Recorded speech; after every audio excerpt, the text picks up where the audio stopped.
In the world of extreme wealth, privacy is power, and power often moves in silence.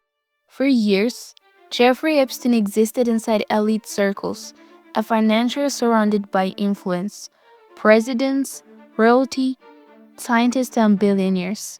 He appeared comfortable in rooms where decisions shaped economies and policies. And yet, despite his visibility among powerful figures, very few people could clearly explain how he built his fortune.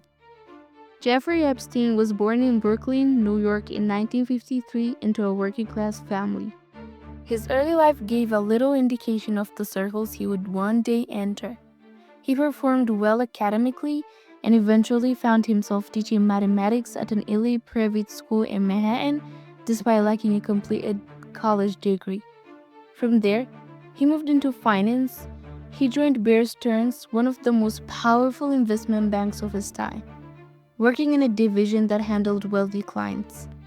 It was here that he began building relationships with individuals who possessed immense financial and political influence. In high finance, access is currency, trust is leverage, discretion is protection. By the early 1980s, Epstein left Bear Stearns and established his own financial management firm. Despite growing curiosity about his wealth, details about his clients and business operations remained limited. Yet his lifestyle reflected extraordinary resources. He acquired multiple properties across the United States. He traveled privately. He hosted gatherings attended by influential thinkers and leaders. During the 1990s, his social visibility expanded significantly. One key figure during this period was Ghislaine Maxwell, a British socialite with international connections. Together, they became fixtures in elite gatherings, charity events, and private social circles. Epstein presented himself as philanthropist and intellectual connector. He donated to universities and scientific research programs. He cultivated relationships with academics and public figures, and he positioned himself as someone who would move comfortably between worlds: finance, politics, and science. By the late 1990s and early 2000s, his real estate portfolio symbolized status and exclusivity. Among these properties was private island in the Caribbean, Little St. James. To many, it represented luxury and privacy. In the years ahead, it would become associated with far more serious allegations. At this stage, however, there was limited public scrutiny. Epstein remained a man of influence, shielded by wealth and proximity to power. But beneath the surface, investigations were beginning to take shape. Local law enforcement in Florida had started receiving reports. What began quietly would soon grow into one of the most controversial legal cases of the modern era. The rise of Jeffrey Epstein was not loud. It was gradual, strategic, calculated. And in 2005, that rise encountered its first major challenge. By 2005, Jeffrey Epstein was no longer just a wealthy financier with powerful friends. In Palm Beach, Florida, local police had begun receiving reports involving inappropriate conduct with underage girls. What started as an individual complaint slowly developed into a structural investigation. According to letter court records and official reporting, the investigation began when the parents of a teenage girl contacted authorities. Detectives started interviewing potential witnesses. As interviews expanded, more young women described similar patterns. The allegations described the system in which teenage girls were recruited, paid for massages, and in some cases, encouraged to bring other girls. The payments, according to police reports, created what investigators believed was a recruitment chain. Palm Beach police gathered statements and built a case.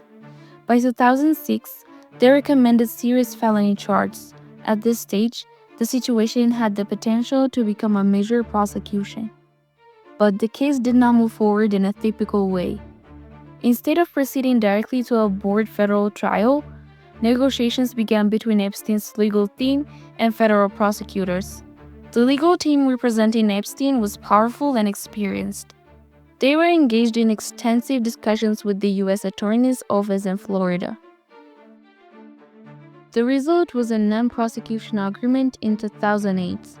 Under this agreement, Epstein pleaded guilty to a state-level charge related to solicitation of a minor. He avoided federal prosecution at that time. He was sentenced to 18 months in county jail. However, the sentence became one of the most controversial aspects of the case. Epstein was allowed work release privilege. He spent significant portions of his sentence outside the jail facility, reporting back in the evenings. Critics later argued that the arrangement was unusual and lenient compared to how similar cases are typically handled. Another major point of controversy involved victims' rights. Years later, a federal judge ruled that federal prosecutors have violated the Crime Victims' Rights Act by failing to properly inform victims about the non-prosecution agreement before it was finalized. That ruling reignited national attention. At the time, however, in 2008, the case received limited national media coverage. Epstein maintained many of his social connections, though some relationships distanced themselves, others continued. This period is critical to understanding the broader story, because the 2008 plea guilty did not close the conversation. It delayed it. In the years that followed, investigative journalists revisited the case.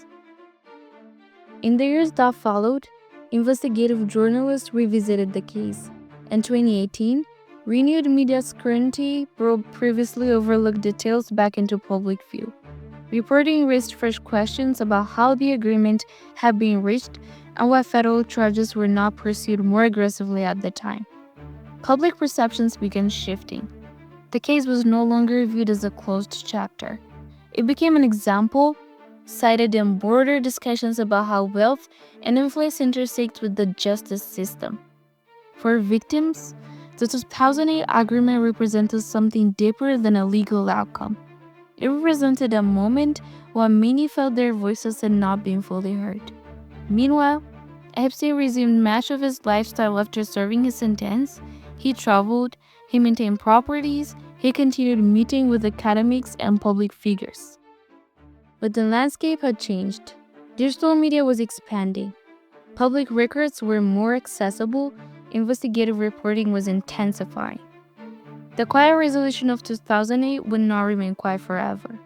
By 2019, federal authorities in New York reopened the case with new charges, and this time, the scrutiny would be global. The 2005 investigation marked the first crack in Epstein's carefully constructed world. The 2008 plea guilty agreement became a symbol cited by critics as evidence of systematic balance. And the unresolved question from that period laid the groundwork for everything that followed. The rise had encountered resistance, but the full collapse had not yet begun. That moment was still ahead. By mid-2019, Jeffrey Epstein's carefully constructed world was about to unravel. Investigators in New York had accumulated enough evidence to pursue federal charges. The allegations spanned years in multiple states, describing a network of individuals and properties connected to alleged sexual abuser of minors.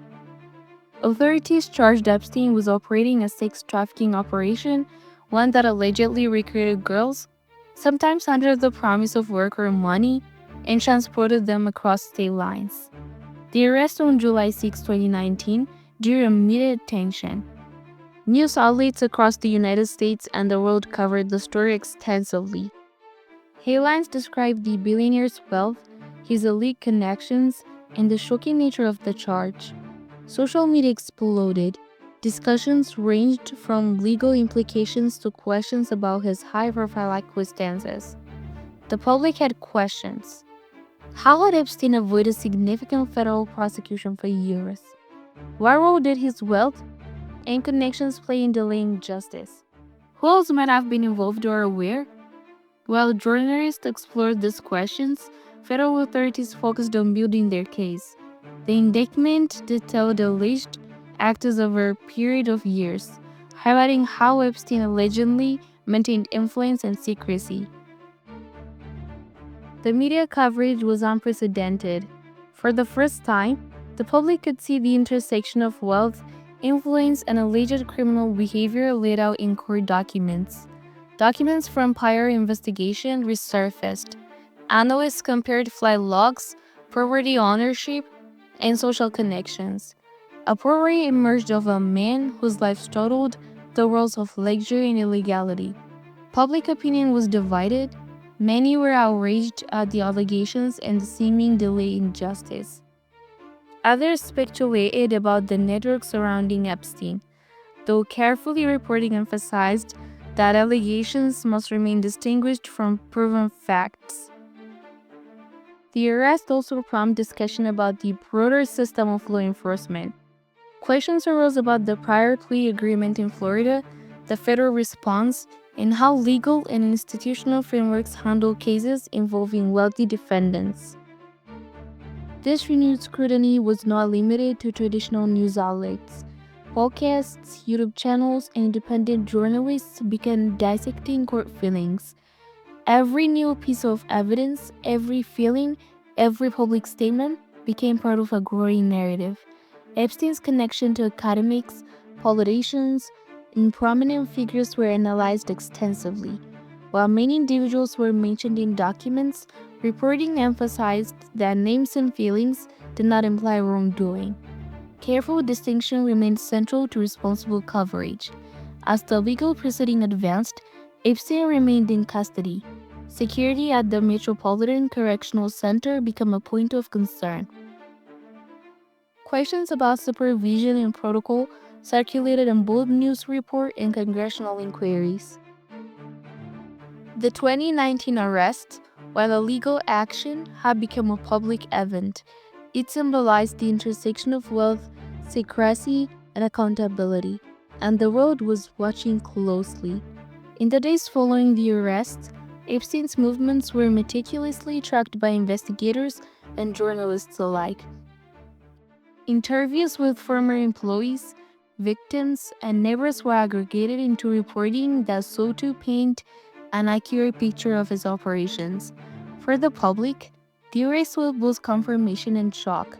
Confirmation that federal authorities were actively pursuing charges, and shock at the scale and implication of the allegations. The global fallout was immediate. Media outlets across continents covered the story. Editorials debated justice, ethics, and power. Commentators questioned whether traditional legal systems were equipped to handle cases involving immense wealth and influence. The 2019 arrest was not just a moment of legal accountability, it became a cultural and historical event. Discussions about privilege, protection, and systemic failures became central to reporting. For victims, it was a moment of recognition, an acknowledgement that authorities were formally pursuing allegations that had been ignored or minimized for years. And yet, the story was far from over. Within weeks, Epstein's days in custody will redefine the conversation, transforming the case from a legal investigation into a global discussion about trust, accountability, and power. The 2019 arrest marked the beginning of the end of Epstein's public control, but it also set the stage for questions that remained unanswered today. By early August 2019, the arrest of Jeffrey Epstein had already shaken the world. Authorities in New York had formally charged him with running a sex trafficking network spanning multiple years. Court filings, witness accounts, and previous investigations have brought decades of alleged conduct into the light. Epstein was held at the Metropolitan Correctional Center, a federal facility in Manhattan, while awaiting for trial. On August 10, 2019, he was found unresponsive in his cell. The medical examiner later ruled the cause of death as suicide by hanging. The announcement of his death immediately drew international attention. News organizations reported widely, and social media became flooded with discussion. Questions quickly arose about the circumstances surrounding his custody. Reports indicated serious lapses in protocol. Required inmate checks were not properly conducted, and some security measures had failed.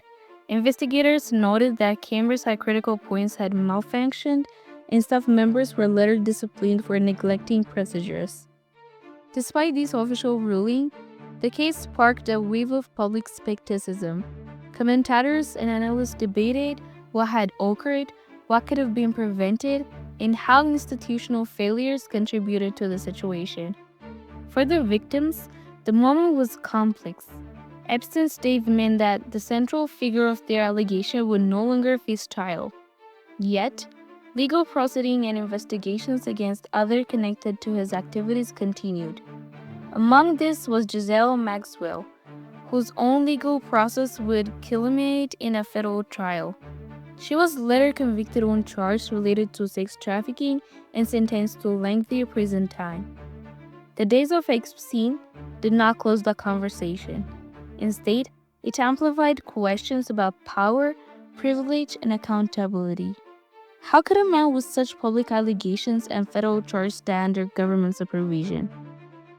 How could procedural failures occur in a facility meant to protect inmates and enforce the law? Media outlets exploded every dimension. Experts analyzed the legal feelings, jail logs, and prior investigations. Public forums debated the systemic implications. Social media magnified public suspicion, speculation, and outrage even as careful reporting emphasized facts over rumor. The 2019 death became a defining moment in the case. It shifted the focus from the allegations themselves to questions about the institutions responsible for enforcement, oversight, and justice. Across the world, people began reflecting on the influence of wealth and power. Epstein's life and death became emblematic of broader issues. How society protects individuals with extreme resources, how victim voices can be marginalized, and how public trust can be challenged with high-profile cases unfolding perfectly. The unsealed court documents, now accessible to journalists and the public, provided new insights. While they offered clarity on some matters, they also underscored how much remained opaque. Investigators, reporters, and legal scholars shifted through testimonies, financial records, and communications, piecing together what they could about networks, operation, and connections. For many, the case transcended the individual. It became a discussion about accountability in systems where power and influence can obscure justice. It became a cautionary tale about institutions, media, and social structure. Even years after Epstein's death, the story continues to unfold. New feelings, investigation, and analysis remains a reference point for legal scholars, journalists, and the public in debates over wealth, influence, and the law. The death of Jeffrey Epstein was not merely an event, it was a turning point. It marked the moment when the narrative moved from active prosecution to reflection, scrutiny, and historical significance. And though he was gone, the consequences of his actions, the stories of victims, and lessons about institutional responsibilities remained. After Jeffrey Epstein's death, the story did not end. In fact, it intensified. Sealed court documents, once hidden from public view, began to emerge. Civil lawsuits, depositions, and testimonies that had been kept confidential were now available to journalists, researchers, and the general public. These files included detailed accounts from alleged victims, descriptions of events, communication, and legal motion spanning years. For many, the release of these documents provided clarity about the operations Epstein allegedly maintained. At the same time, they reminded the world how complicated the case had always been. Names of prominent figures appeared in filings, but careful reporting emphasized that appearing in a document doesn't imply criminal behavior. It simply reflects that a person was referenced within the legal process. Journalists across multiple countries examined every available detail. Investigative reports analyzed flight logs, financial records, and social connections. Documentaries, podcasts, and media articles dissected events day by day. Public engagement with the case reached levels rarely seen for legal proceedings. Social media amplified discussion. Conversations moved beyond the United States, touching Europe, Asia, and beyond. Audience debated the meaning of wealth, privilege, and systemic power. The story became both local and global simultaneously. The Unanswered files were particularly revealing in one area: the voices of the victims. Their testimonies, once constrained by sealed agreements, now helped explain the scale of alleged abuse. These voices were central, providing perspective of humanity to a story that otherwise risked being consumed only for its sensational aspects. Public reaction was intense. Editorials discussed institutional failures. Legal analysts debate the advocacy of oversight. Commentators explored the interplay between wealth, law enforcement, and media coverage. At the same time, this exposure prompted reflection among journalists, scholars, and the public. How do institutions protect vulnerable individuals? How do societal structures allow influence and wealth to shape outcomes? And what responsibility does the media have when reporting high-profile cases? Documentaries and long-form articles focus not only on Epstein himself, but on the mechanisms that allowed him to operate for so long. Investigators highlighted both successes and failures of law enforcement, legal frameworks, and regulatory systems. The global conversation extended beyond legalities. Philosophers, ethicists, and sociologists began exploring the implications of power, secrecy, and accountability in modern society. The case became a reference point in broader discussions about how societies respond to individuals with extreme influence. Even as the files were analyzed, the story continued to unfold. Civil suits proceeded. Maxwell's trial was ongoing or recently concluded. New reporting uncovered additional details about properties, associations, and previous settlements. The Epstein files also highlighted an important reality. Public scrutiny can only go so far without complete access to information. What remained unknown fueled curiosity, and what was revealed emphasized the importance of transparency and high-stakes cases. By late 2023 and into 2024, the global community had access to a wealth of material for reflection. News organizations created comprehensive database. Analysts mapped connections. Academics used the documents to study networks of influence and systemic weakness. Yet, at the heart of it, the narrative remained the same: a story of a man whose life intersected with extreme wealth, secrecy, and allegation of profound wrongdoing, and a public that demanded clarity and justice. The case became a symbol, a cautionary tale about the intersection of privilege, accountability, and media. It demonstrated how institutions, when faced with power and influence, must maintain vigilance. It reminded societies that victims' voice, when silenced, leave long shadows, and that public trust relies not only on legal outcomes, but on transparency, scrutiny, and responsible reporting. Even today, the Epstein files continue to generate new analyses. Books, documentaries, podcasts, and articles examine every detail, every connection, and every testimony. The story remains alive, evolving with every release of information and every new examination of historical records. The case's significance is broader than one man. It is about societal structures, institutional responsibilities, and the consequences of wealth and secrecy. It asks questions about fairness, protection, and oversight that resonate far beyond the particulars of Epstein's file. The world watched, debated, and reflected, and for many, the conversation is far from over. The Epstein story has become a lens through which society examines its own systems, values, and priorities. It is a reminder that accountability requires more than arrest or conviction. It requires vigilance, transparency, and persistent attention to the structures that govern power.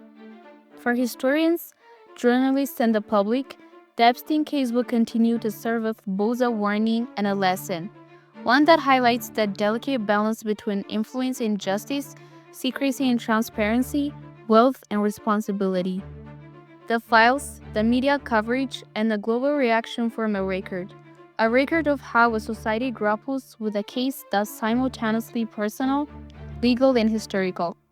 And as the documents continue to be studied, and as society reflects, the story endures not as rumor, not as speculation, but as documented history.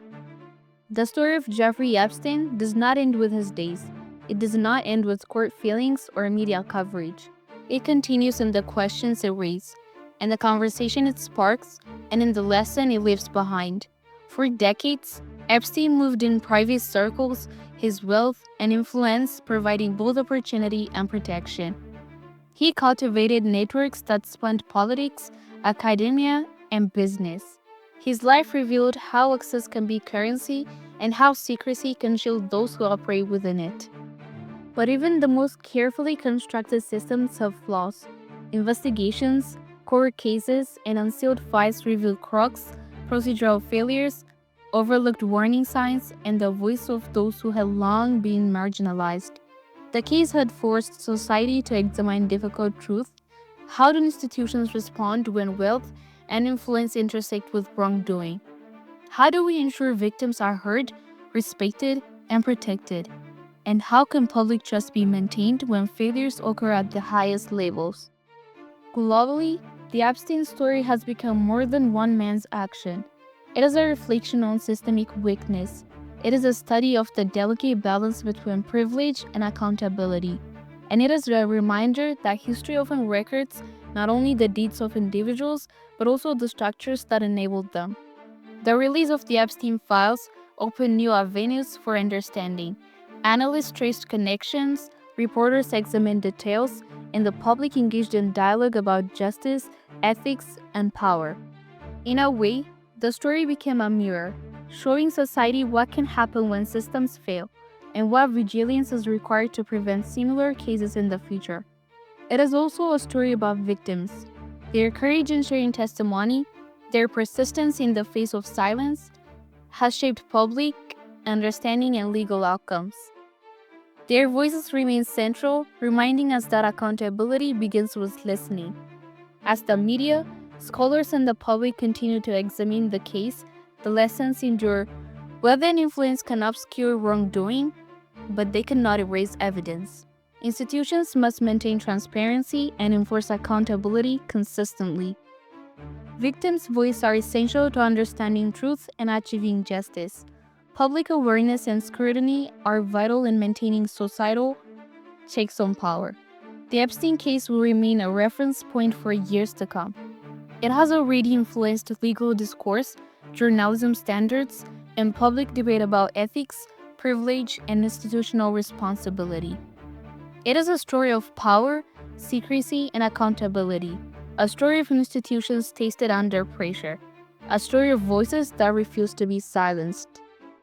And while Jeffrey Epstein's life ended abruptly, the consequences of his actions, the examination of the systems around him, and the lessons for society continue. History often reveals itself not in one dramatic moment, but in reflection, in analysis, in the question that remains. The Epstein case is one such a moment, a complex, layered story that challenged society to confront uncomfortable truth and to ensure that accountability is not reserved for the powerless, but upheld for all. For the future, the story offers clarity and caution. It reminds us that justice is a living process, that institutions must be vigilant, and that transparency, scrutiny, and ethical responsibility are not optional. And so, the story of Jeffrey Epstein, the island, the files, and the global reaction is not with finality, but with awareness. A reminder that history continues to unfold as long as society asks difficult questions and seeks the truth. This is Past Unlocked, unlocking history's hidden truth.